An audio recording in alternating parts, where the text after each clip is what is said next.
welcome back to the channel, and I want to talk about remote ID, and I want to talk about the dangers that are appearing on the radar for remote ID. Now, to date, regulators have pushed the safety barrow. This narrative that we need these regulations, these rules, we need registration, trust exam, we need Part 107, we need remote ID to keep everybody safe.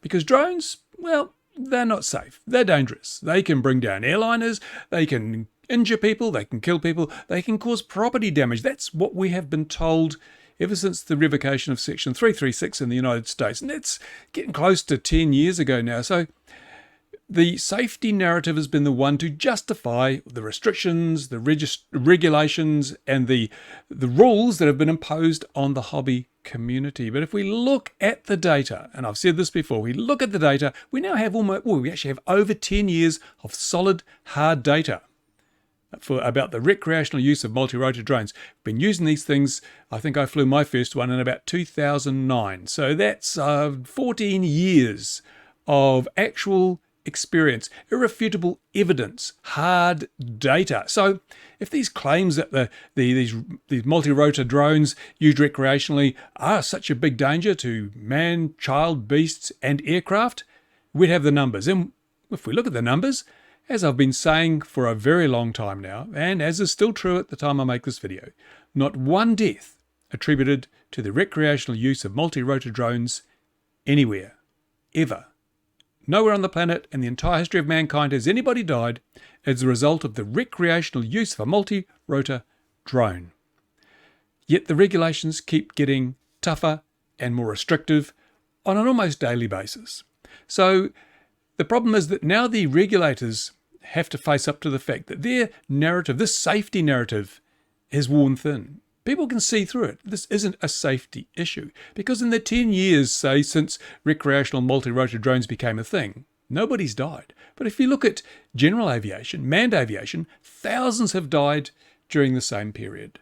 And that is an indication that, well, we can't make anything perfectly safe. There's always going to be a risk. There's always the risk that people will die. But recreational multi-rotor drone use has been 100% safe. Not one death. So why are they trying to pour more regulation on us? Why are they not winding back the regulation to be proportionate to the actual level of risk? And remember, we have never seen a scientific, independently peer-reviewed risk assessment of what we do, because it would not support the narrative that has been put out there by the regulators, by governments, and hyped up by the media. So what's happening now, I can see this happening, and this article on the screen here is a great example of what's happening. The regulators and the government realize that their safety narrative has failed, that the evidence does not support it, and people will be starting to challenge this. So they've switched horses. They've jumped horses in the middle of the race. Now they're going for the security narrative. It's all about security now. These things may be safe, but they represent a threat to the national security of the nation. That's what they're going to be doing now. And this story here on Fox News is just an absolute example of that. It's an opinion piece. It's an opinion piece written by Rick Scott of Fox News. So this is not necessarily objective reporting, but even opinion pieces have to have a basis in fact if they're being published on a news story. And also, if we look at this video here, well, let's look at the headline first. China's spying is out of control. Get the CCP's, that's Chinese Communist Party's, drones out of US skies. Very emotional, very emotive, call to action, isn't it? It's a call to action. These things are so bad that we must get them out of the skies. And then there's this subline that says, I won't stop until every Chinese-made drone is ripped from within our government and replaced with US-made ones. It's a patriotic call. Come on, let's get out there. Let's get rid of the Chinese drones. We need US-made drones. So let's examine what's going on here. The video here below is really interesting, because look at the headline for the video. Hundreds of Chinese-made drones spotted over DC.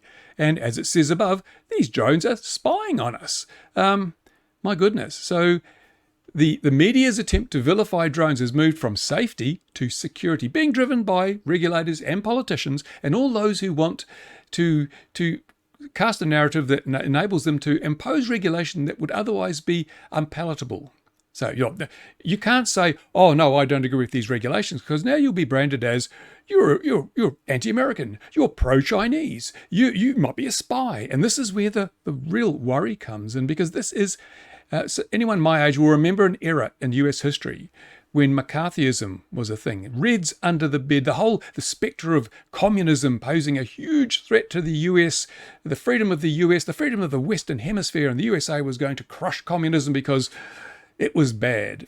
And there was a time there when exactly this sort of thing happened. People were accused of being communists when they may have had no association at all with the Communist Party or the communist, anything to do with communism. But it was much easier to accuse someone of communism and then make them prove their innocence than to actually just track down and see if it was true. It was this assumption of guilt. And many, many very good people were unfairly punished and censured because they were suspected of being communists without any proof. That's what happened. And I can see the same thing here. Now, this article, this opinion piece is telling the people of America that China's spying is out of control. And these drones, and hundreds of these drones are flying over DC already, spying on people, damaging or threatening the national security. So as someone who flies a drone, you should be very worried, because now, if this kind of propaganda, this kind of hysterical writing continues, when someone sees you flying a drone, you're going to be suspected of being a Chinese spy or acting for the Chinese and spying because you've got a drone. And it's probably Chinese made.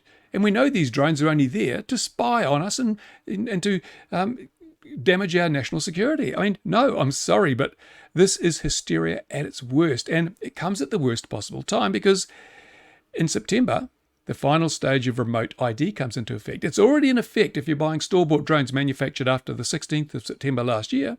If you're buying a DJI Mini or a Mavic or anything else, an Avata, remote ID is what you're getting. So the remote ID system's there. And you know what this means. If somebody sees a drone flying, especially in DC, I don't even know if you're allowed to fly in DC anymore, but if somebody sees a drone flying anywhere in the USA and they've read stuff like this, they'll go, ooh, that could be a spy working for China. So all the Karens of the world, all the social warriors will get out there and we must do something about this. And they will likely confront the drone operator. Oh, what are you doing? How do we know you're not spying for China? We don't need this if you're out there just peacefully trying to enjoy your hobby flying a drone. But this is going to encourage people to do this. There were almost lynching mobs during the McCarthyism period because people were told that communism was such a threat to the country that people went out there and almost lynched people who they just suspected of being communist. It's going to happen again with our drones if this sort of crap carries on. So imagine you're flying your drone and someone sees it. Now, if it's a DJI or a compliant drone, they'll be able to get out an app on their phone and find out where you're standing, because with standard remote ID, your actual position is reported through the app. That means the Karens and the ones who suspect you of spying will know exactly where you are. They can come and confront you so easily because you can't hide with remote ID. And as of September this year, doesn't matter what drone you're flying, if it's over 250 grams, they will be able to hunt you down with the remote ID app. This is what I can see some really bad things happening here. Now, it has been repeatedly said to the FAA, this will endanger drone operators. It will reduce the safety of people flying drones, whether they be commercial under 107 or recreational. This raises the threat enormously. And the FAA's ridiculous response is, well, if they're assaulted, they should just call the police. Yeah, like that's going to fix your broken arm and heal your stab wounds and get your phone and your wallet back. This shows you how out of touch these people are. So I'm gravely concerned that we're heading down a very dark alley and it's going to be aided by remote ID. This could be a dark period in drone history, because we've got Fox News telling all Americans that these Chinese drones, hundreds of them flying over DC, are spying on the country, a danger to national security. But maybe I'm wrong. Let's just play the start of this video and see what the video actually says. And I'm doing this under fair use, so they should not try and take a copyright strike against me because I'm commenting on this video. Let's listen to the start. Is that just a clickbait headline or what? Let's have a listen. Well, there is something in the air over our nation's capital. Hundreds of Chinese-made drones, and national security experts say Beijing could be using them to spy on us. This is the Pentagon. So, no, it's exactly what the headline said. They're saying there are hundreds of drones. That could be. Now, it doesn't say could anywhere else. It's just in the video, because the video is not an opinion piece. The video is news. It's just on the news site, and it's been edited, produced, published by Fox News. So, yeah, and to show just how much they're trying to put fear into people, I'm going to go here. I'm going to mute this for a moment because we don't need the audio in the next bit. But I'm going to show you just how much they are trying to twist the narrative, trying to add hysteria to this, over-represent the scope of the problem if there is a problem. So I'm just going to start playing again. And I'm going to go to full screen so you can see this better. And I'm going to go here where they show us the kind of drones they're talking about. Here we go. So have a look. This is a very old drone. I don't even know what type that is, a DX3 or something. It's not a modern drone. And look at this. Now this is what you would show people if you want to scare them. Look, it's got all these antennas and it looks like it's a weapon of war.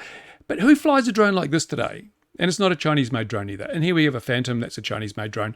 But the thing is that that drone they showed a little bit further back is not even a Chinese drone. So they are twisting the narrative quite significantly. This is unreasonable. It's unfair. And it shows that the regulators, the government, have given up on the safety agenda because it makes them look bad to be proven to be stupid. Now they're going for security. And the one thing about security is, if you're a patriot, of course you will support security. Of course you will believe what you're told. And of course you'll hunt down these spies with their Chinese-made drones that are flying in their hundreds over our cities. There you go, people. This is what you got to deal with. I wish I had better news for you, but I am really deeply concerned for America when I look at this, because of course this will flow into the rest of the world. America has banned a number of Chinese companies, such as Huawei and ZTE, for over spying concerns, and then their allies, Canada, Australia, New Zealand, have followed suit, and you can't use Huawei gear in your 5G because they could be spying. Now, I have to be honest, have to be fair. I bet China is trying to spy on the USA. I mean, the balloon that flew overhead is a pretty good indication that China is doing everything it can to gather intelligence on the USA. The USA is doing the same to China. It's not like this is a one-sided coin. All parties are spying on each other to the best of their abilities. But if you honestly believe that flying your Mavic Mini in a park is a threat to national security, I think there have been quite extensive tests conducted that show that we're not getting video data going back to a server in China. It's not happening when you fly your thing. And if you're flying FPV freestyle, there's no way that can be a threat to national security, because the video goes to your goggles. There's no connection to the outside world. And, it's simple as that. And again, if you're flying a model airplane, if you've got a 300-gram foam piper cub in the local park, that's a drone. Remember, the regulators say that's a drone. It's just the same as a Mavic. How is that? It doesn't even have a camera. How is that a threat to national security? But that is the pitch we're going to hear from this point on, because the safety narrative has failed. Now it's going to be national security. And that's why we're going to have this remote ID rolled out. And I've got a video coming up which is going to show you just how bad remote ID is. Remote ID is so badly ill-conceived and poorly implemented that it opens the door to bad actors to operate with impunity. It does exactly the opposite of what they're telling us it is supposed to do. It is such a joke, and I'm going to show you that in an upcoming video. But hopefully there'll be some flying videos before then, because I'm really getting annoyed at not having any flying videos, because we've had the airfield's been used for other things, the weather's been crap. So I will maybe go through the archives and pull something out. So there's a little bit of a relief from all this bad news in respect to rules and regulations. Anyway, thanks for watching. Thanks to the people who support this channel and my crusades to protect, promote, and support the hobby. I appreciate every one of you. Thanks for watching. Bye for now. Overregulation is like a tumor. It's killing our hobby. It must be terminated. Now!